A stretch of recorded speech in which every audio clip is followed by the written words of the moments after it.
tous, bonsoir Cash, à tous ceux qui disent répondre au mégaphone de la cacophonie Billy Binze, c'est lui accorder de l'importance et faire sa publicité. Je dis fadaise. Dans un pays sérieux, on réfléchit, on phosphore et ceux qui ont quelque chose à dire viennent sur la place publique. Et ce qui manque chez nous, ce sont les débats. Mais pourquoi n'y a-t-il pas de débat?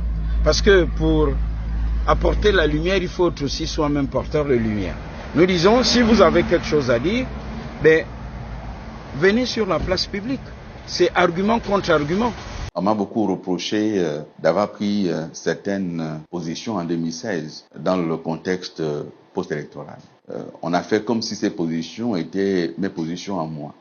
Oui, j'ai mis du mien dans la manière de dire, et peut-être cette manière de dire a pu heurter. J'en suis désolé. Si parfois j'ai pu employer des termes qui ont heurté les Gabonais, j'en suis vraiment désolé. Mais j'ai dit les choses telles qu'on m'a demandé de les dire. Quand je parle du bilan des morts, j'ai dit qu'il y a eu 8 morts. C'est vrai qu'au début, quand j'étais en France et que j'ai appelé le Gabon sur les émeutes, on m'a dit qu'il y a eu un mort dans un magasin. J'ai dit cela à la télévision. Mais en rentrant au Gabon, on a fait le point et le chiffre est monté à 8 morts sur l'ensemble du territoire, dont 3 à l'intérieur du pays et 5 à Libreville.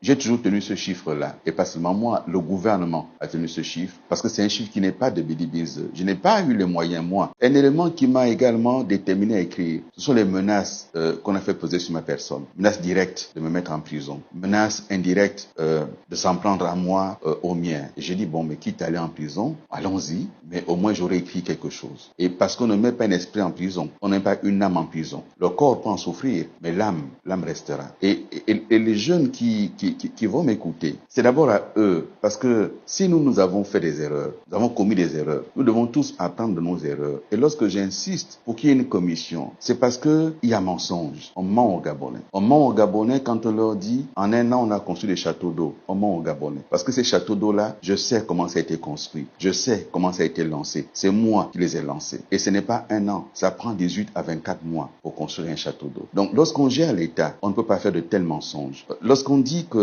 on a fait l'usine de gaz avec Perenco à Port-Gentil, c'est un mensonge. L'usine de Batanga, c'est Ali Bongo et son gouvernement qui ont décidé, qui ont mis en place les conditions pour que ça se fasse. Et donc, j'ai tenu à écrire ça.